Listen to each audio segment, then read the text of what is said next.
Alors bonjour, je m'appelle Paul, je suis photographe. Voilà.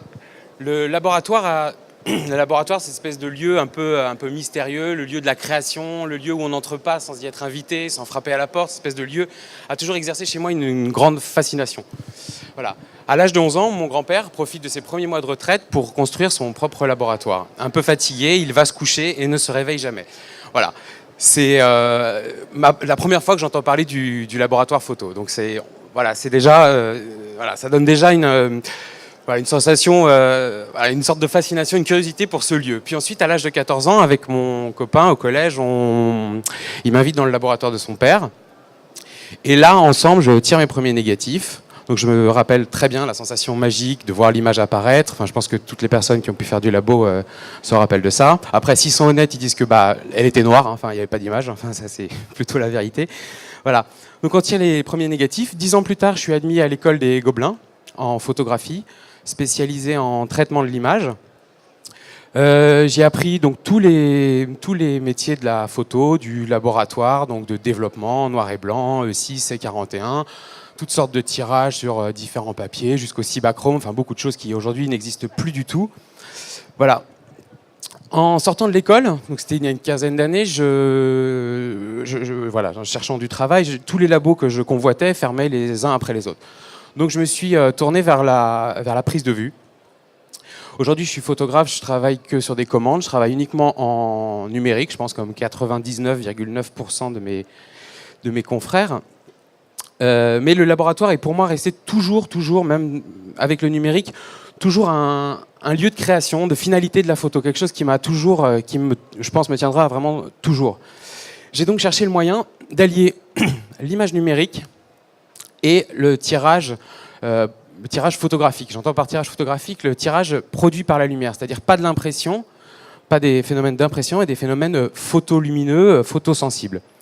Donc voilà, moi ce que je cherche, c'est à courber le temps, à essayer de faire se rencontrer deux siècles d'invention photo, de faire continuer un petit peu le laboratoire et aussi à allier donc la puissance et la qualité du numérique qu'on peut avoir aujourd'hui et la pérennité et la qualité des tirages anciens. Donc ce dont je vais vous parler, c'est essentiellement de tirage, plus particulièrement de tirage par contact. Le tirage par contact, je peux revenir un peu là-dessus, alors avec le micro c'est pas facile, mais le principe du tirage par contact, on a un papier qui est sensible à la lumière, donc ça peut être un papier argentique ou plein d'autres technologies. On vient poser donc le négatif, fameux négatif, dont j'imagine que vous avez certainement entendu parler si vous n'en avez pas vu. On le pose sur le papier, ensuite on l'insole, c'est-à-dire qu'on le met à la lumière. Ensuite, on va récupérer donc un positif, donc le tirage. Voilà, c'est pas très flagrant, ce sera plus avec ça. Voilà, on récupère donc une photo. On a la finalité, on a la photo en positif, prête à être encadrée, etc. Ça, c'est du cyanotype. C'est une technique. C'est pas de l'argent, c'est pas de l'argentique, c'est du fer. Donc on peut dire une photo ferrique. Je ne sais pas si on peut dire ça. Voilà, pour l'illustrer, je vous ai préparé un petit, je le passe que vous puissiez le faire tourner. Voilà. Donc le tirage par contact, il a pour moi un énorme avantage, c'est-à-dire on va mettre donc le négatif, donc la source, la matrice, on va la mettre directement sur le papier. Donc on ne va pas avoir, comme on avait avec l'agrandisseur, des risques de perte, des risques d'agrandissement, de déformation par les optiques. On a vraiment par contact, en contact, l'image exactement ce qu'on a sur le négatif. Ça, c'est un énorme avantage parce qu'on va avoir vraiment une image de très très haute qualité. On ne va pas avoir d'agrandissement, on a vraiment une image, je sais pas, pure, c'est pas très beau, mais quelque chose de fidèle, voilà, très fidèle. Merci. En revanche, il y a un inconvénient de taille, qui est la taille. C'est-à-dire qu'en fait, on va être bridé par la taille du négatif. C'est-à-dire qu'on pourra faire que des tirages qui seront de la même taille évidemment que le négatif. On ne pourra pas donc faire d'agrandissement.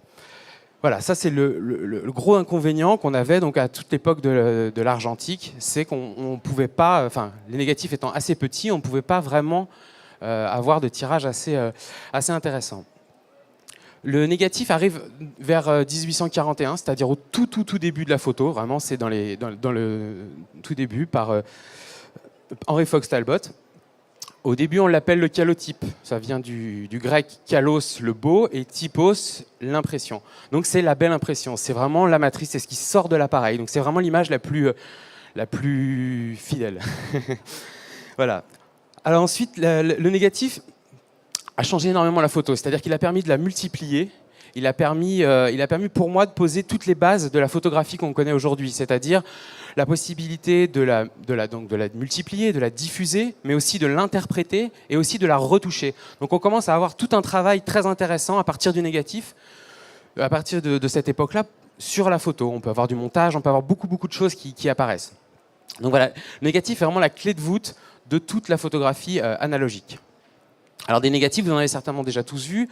Il y a le plus classique, hein, le fameux 35 mm, enfin, que tout le monde connaît. C'est un peu l'image qu'on a de la photo argentique quand on en parle. Voilà, c'est le 35 mm. Il a permis énormément de choses. Il a permis une énorme démocratisation de la photo. Il a permis de voyager, d'avoir des appareils plus petits. Voilà, c'est ce qui a été utilisé le plus, quoi. C'est vraiment la grande star. Voilà. Que quelqu'un a une idée de quelle époque on a commencé à utiliser ce négatif? Environ, hein. Non? Bon, c'est vers 1925 qu'un ingénieur allemand a l'idée de tester ces pellicules cinématographiques, cinéma, pour voir si elles fonctionnaient bien. Et donc il construit un petit appareil dans lequel il va introduire ce film cinéma et ainsi tester ces lots de pellicules. Et il inventera donc du coup le premier Leica et l'utilisation de ces pellicules. Voilà. Ensuite, on a un format qui est aussi assez usité. Là, tous les formats de pellicules que je vais vous montrer, c'est des formats qui sont courants, c'est-à-dire qui sont encore fabriqués, qui sont encore utilisés par tous les amateurs d'argentique. Donc on a ensuite le 120. Là, le 120, on arrive à ce qu'on appelle le moyen format, c'est-à-dire que c'est une pellicule, le 120, qui... comme son nom ne l'indique pas, fait 60 mm, qui est aussi vendu en rouleau. Et voilà. Donc là, on commence à avoir une taille un petit peu plus intéressante si on veut faire du contact. On pose le négatif. Bon, voilà, on a des petites photos. Hein. Si on veut avoir sa photo dans son portefeuille, dans sa poche, c'est très très pratique. Après, pour remplir le Grand Palais, c'est pas encore vraiment le format vraiment idéal.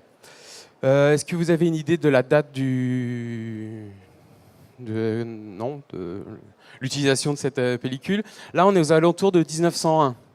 Voilà. C'est Kodak qui introduit la première péloche dans son Brownie. Et donc, il introduit la première cartouche. C'est une question que me posait Rémi. Il introduit la première cartouche dans son Brownie.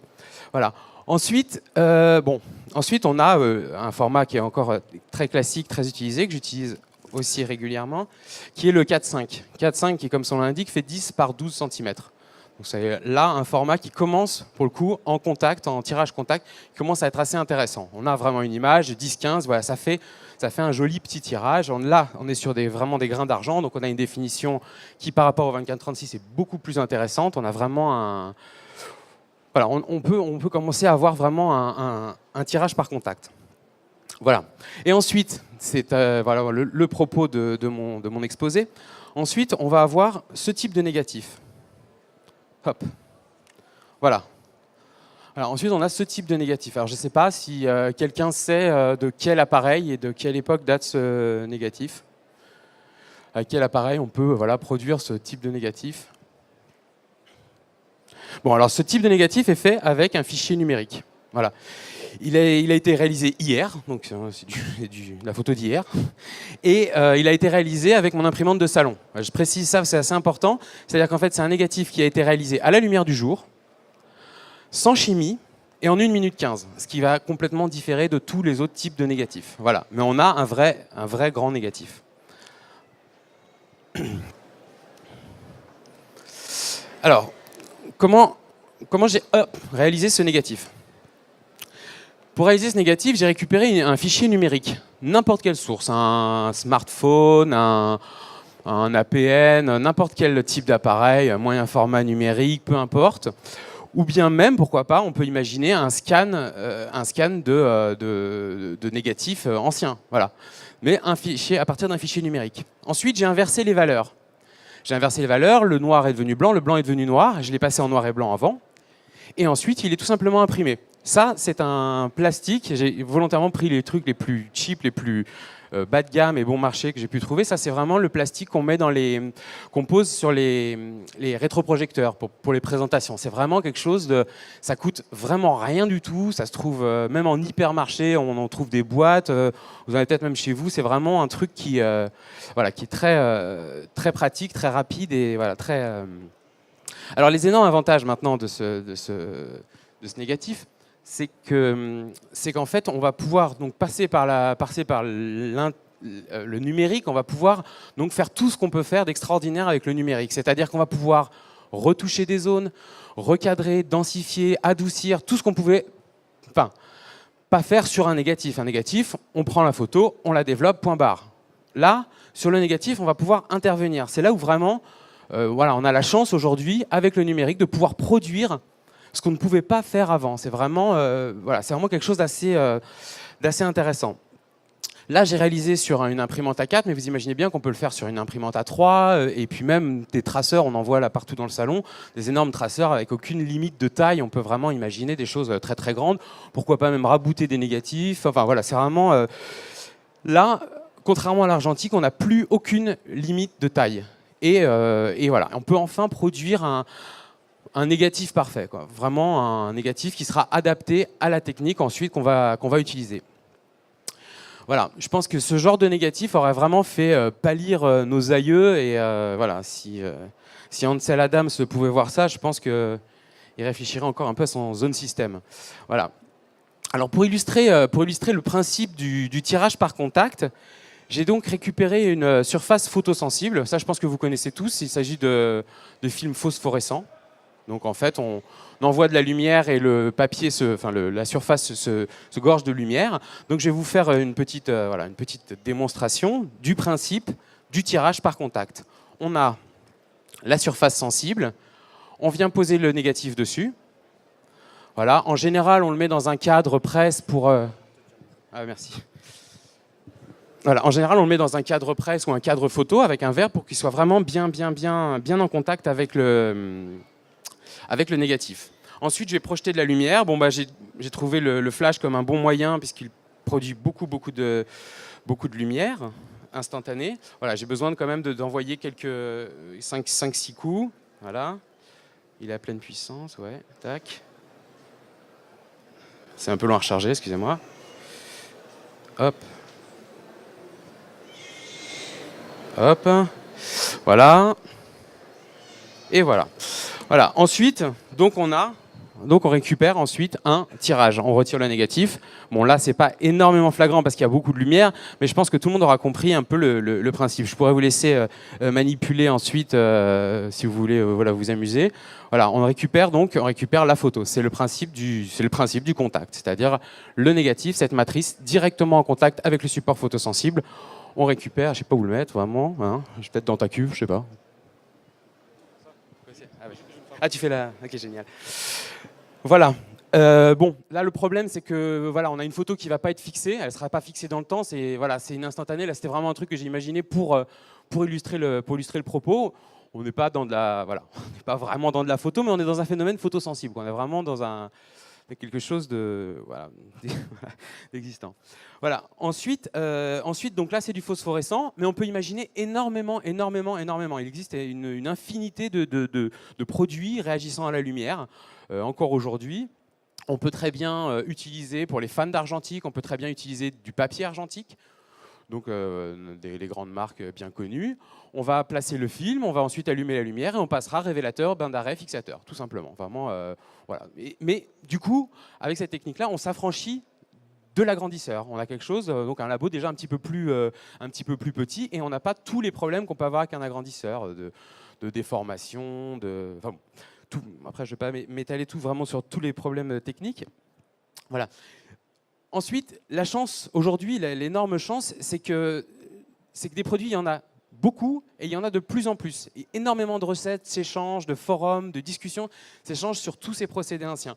Internet a aussi permis une démocratisation de toutes ces techniques et on peut aujourd'hui trouver beaucoup de tutoriaux, de personnes qui vendent des kits tout prêts pour pouvoir réaliser ces tirages. C'est assez formidable aussi d'avoir tous ces échanges. C'est un milieu de la photo qui est très généreux où les gens s'échangent très volontairement des astuces et des conseils. Alors on trouve parmi les procédés, on trouve des procédés métaux où on va avoir une réduction de métal, comme l'argentique, où on a des ions d'argent qui vont se transformer en métal-argent, c'est ce qu'on va voir de noir sur le papier. On peut avoir des procédés à partir de fer, à base de fer, comme le cyanotype, qui donnera un côté bleu, je vous montrerai après. Après, d'autres métaux, des métaux précieux comme le platine, le palladium, des choses comme ça, des choses avec des grandes durées de conservation, des choses très, très précieuses, d'abord un peu chères, mais de très belle qualité. Et puis des procédés pigmentaires à durcissement. C'est-à-dire qu'on peut aussi imaginer, au lieu d'un métal, on peut imaginer une gélatine qui contiendrait un pigment. Cette gélatine va durcir sous l'effet de la lumière. Ensuite, on va rincer à l'eau et récupérer l'image. Donc là, on a encore une infinité entre les pigments qu'on peut utiliser, les différentes couches qu'on peut mettre. On peut arriver à de la photographie en couleur. Vraiment, les possibilités sont infini. Vraiment, c'est vraiment très, très, très intéressant. Je vais vous montrer d'ailleurs quelques tirages réalisés. Ah ouais, le micro. Okay. Donc là, on a plusieurs tirages, quelques essais de moi et d'autres d'un ami, Antoine, qui lui pratique le charbon. Oui, dans les techniques à durcissement, que j'appelle un peu à durcissement, pour faire court, on a le charbon, on a la gomme bichromatée. Je ne sais pas si c'est des noms qui vous disent. Voilà, donc ça, c'est le tirage au charbon. Alors, ce tirage, il a été réalisé sur des feuilles d'or. Donc là, à la fin du processus, on a de l'or avec dessus juste du charbon.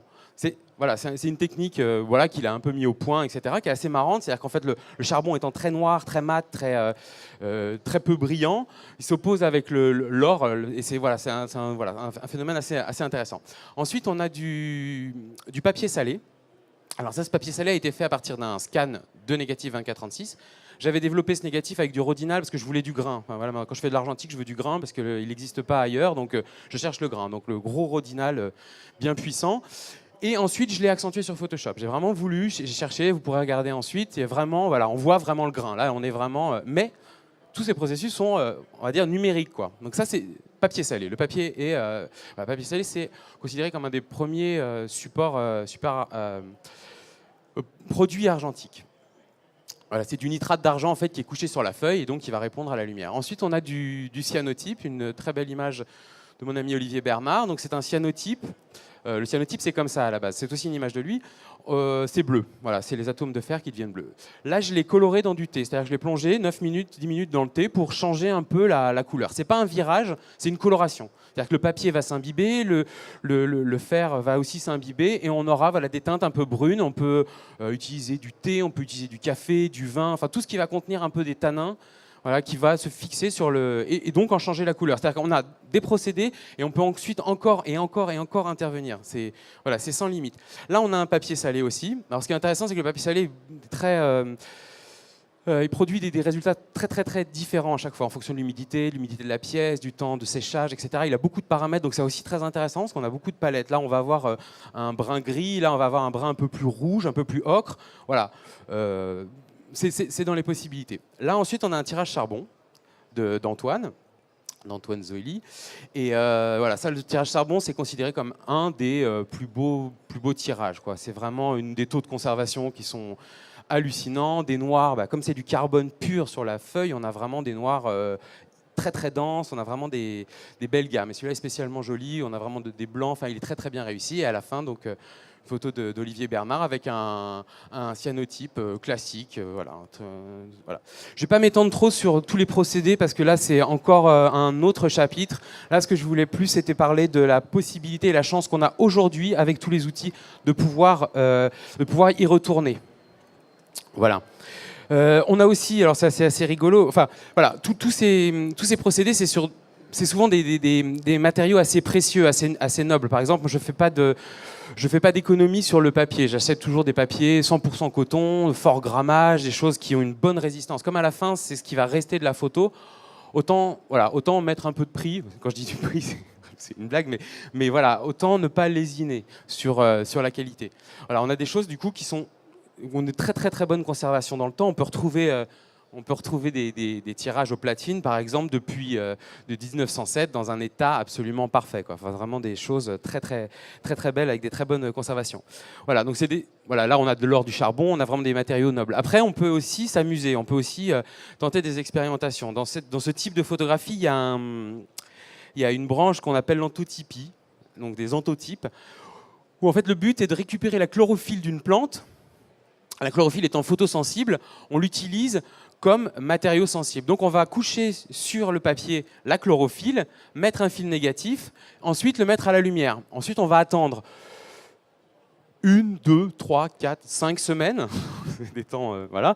Mais on obtiendra un positif fait avec de la chlorophylle. Pour récupérer la chlorophylle, c'est simple, on achète 1 kilo d'épinards ou n'importe quelle plante, on la broie, on extrait le jus et voilà la chlorophylle. On a déjà un produit photosensible complètement, aujourd'hui on dirait bio. Voilà, donc c'est de la photo bio. Donc c'est voilà, une des branches possibles avec le tirage par contact, avec tous ces procédés.